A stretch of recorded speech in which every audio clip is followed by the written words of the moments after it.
ગુજરાતના નેતાઓ એવા છે કે હાઈ કમાન્ડ જે કે એ માની લે છે અને એ પ્રમાણે કામ કરે છે। મધ્યપ્રદેશના મુખ્યમંત્રી શિવરાજને પણ એવું કીધું હોય કે તમારે ચૂંટણી લડવાની નથી, પરંતુ શિવરાજસિંહ ચૌહાણ ગુજરાતના નેતાઓ કરતાં થોડા જુદા છે। નમસ્કાર દર્શક મિત્રો, મધ્યપ્રદેશના પૂર્વ મુખ્યમંત્રી શિવરાજસિંહ ચૌહાણ એક બાબતને લઈને હમણાં ચર્ચામાં છે કે એમણે એક કાર્યકર્તાના માટે એક કામ કર્યું, એની ચર્ચા ચાલે છે। તો અમે તમારી સાથે એ વાત કરીશું કે મધ્યપ્રદેશ એ ગુજરાત નથી અને શિવરાજસિંહ ચૌહાણ એ વિજય રૂપાણી પણ નથી। તમને આ વાત જાણીને નવાઈ લાગશે, પરંતુ જ્યારે આખું તમે એનાલિસિસ જાણશો ત્યારે તમને ખબર પડશે કે આનો અર્થ શું થાય છે। તો એના વિશે તમારી સાથે વાત કરીશું। મારું નામ રાજેશ શાહ છે અને તમે જોઈ રહ્યા છો ખબર છે.com। દર્શક મિત્રો, ગુજરાત વિધાનસભા 2022ની જ્યારે ચૂંટણી થઈ ત્યારે ગુજરાતના સિનિયર નેતાઓને એવું કહી દેવામાં આવ્યું હતું કે તમારે ચૂંટણી નથી લડવાની। એમાં પૂર્વ નાયબ મુખ્યમંત્રી નીતિનભાઈ પટેલ હતા, વિજય રૂપાણી હતા, પ્રદીપસિંહ હતા। ગુજરાતના નેતાઓ એવા છે કે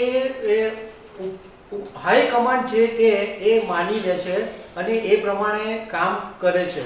વિજય રૂપાણીને પંજાબના પ્રભારી બનાવવામાં આવ્યા, નીતિન પટેલને રાજસ્થાનના પ્રભારી બનાવવામાં આવ્યા।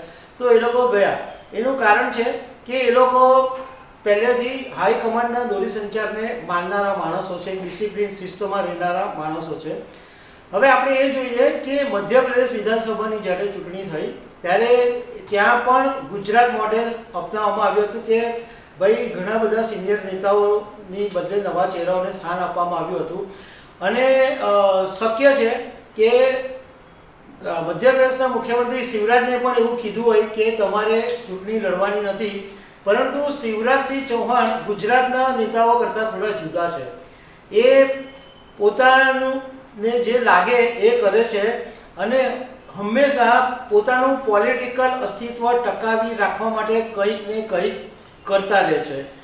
તમને તાજેતરનો દાખલો આપીએ કે એમણે આ જ્યારે મુખ્યમંત્રી પદેથી એમનું નામ નહીં આવ્યું અને એમણે એક પછીના બીજા જ દિવસે એમણે લોકસભાના વિસ્તારોમાં કામકાજ શરૂ કરી દીધું અને હમણાં એવો એક વિસ્તારમાં ગયા હતા, ત્યાં એમને ખબર પડી કે ભાજપના એક કાર્યકરે એવી પ્રતિજ્ઞા લીધી હતી કે જ્યાં સુધી મધ્યપ્રદેશમાં ફરીથી ભાજપની સરકાર નહીં આવે ત્યાં સુધી પોતે ચંપલ જૂતા નહીં પહેરશે, એવી એક ભાજપના કાર્યકરે પ્રતિજ્ઞા લીધેલી। એ કાર્યકરનું નામ હતું રામદાસ પુરી અને એ જિલ્લાના પ્રમુખ હતા। હવે શિવરાજસિંહ ચૌહાણ આ વિસ્તારની મુલાકાતે ગયા ત્યારે નેતાઓ પાસેથી એમને જાણવા મળ્યું કે આવા એક રામદાસ પુરી કરીને કાર્યકર્તા છે, એમણે પ્રતિજ્ઞા લીધેલી કે જ્યાં સુધી મધ્યપ્રદેશમાં ભાજપની સરકાર નહીં આવે તો ત્યાં સુધી હું નહીં પહેરીશ જૂતા। તો એમણે ખાસ પેલા રામદાસ પુરીને બોલાવ્યા અને એમની જે પ્રતિજ્ઞા હતી એ તોડાવી કે ભાઈ હવે ભાજપની સરકાર બની ગઈ છે, તમે શૂઝ પહેરો। તો શિવરાજસિંહ ચૌહાણે પોતે જાતે એમને શૂઝ પહેરાવ્યા અને એ જે શૂઝની દોરી છે એ પણ એમણે બાંધીને આપી અને એ વિડીયો એમણે એમના સોશિયલ મીડિયા પ્લેટફોર્મ ઉપર મૂક્યો। શિવરાજસિંહ ચૌહાણે એવા અનેક વખત દાખલા આપ્યા છે કે એ ગુજરાતના નેતાઓ જેવા નથી, એ વિજય રૂપાણી જેવા નથી। શિવરાજસિંહ ચૌહાણ એક અલગ માણસ છે।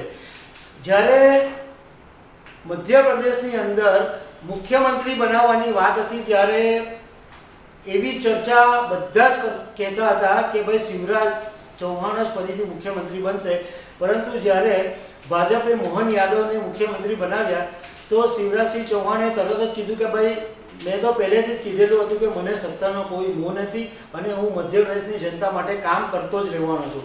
એમણે તરત બીજે દિવસે એવું કીધું કે મારે મધ્યપ્રદેશની જે લોકસભાની 28 સીટો છે એ બધી જીતીને પ્રધાનમંત્રી નરેન્દ્ર મોદીને ભેટ આપવાની છે, એટલે મેં લોકસભાનું કામ શરૂ કરી દીધું છે। એમણે એવું પણ કીધેલું કે ભાઈ પત્રકારે પ્રશ્ન પૂછેલો કે તમે દિલ્હી જશો, તો એમણે કીધું કે હું માંગવા કરતાં મરવાનું વધારે પસંદ કરીશ। એટલે એમણે તે વખતે એવું ઇન્ડિકેશન આપી દીધેલું કે હું મધ્યપ્રદેશની બહાર જવાનો નથી, હું મધ્યપ્રદેશની સેવા જ કરવાનો છું। એટલે હાઈકમાન્ડ જે પણ કંઈ કહી દે એ કરે એવા શિવરાજસિંહ ચૌહાણ નથી, એવી એમની એક ઇમેજ છે.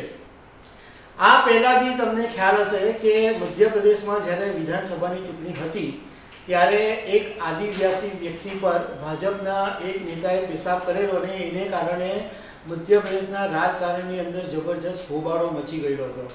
તે વખતે શિવરાજસિંહ ચૌહાણ મુખ્યમંત્રી હતા અને એમણે એ આદિવાસી વ્યક્તિને પોતાના સત્તાવાર મુખ્યમંત્રી નિવાસસ્થાને બોલાવ્યો, એમના પગ ધોયા અને એમની પૂજા પણ કરી હતી.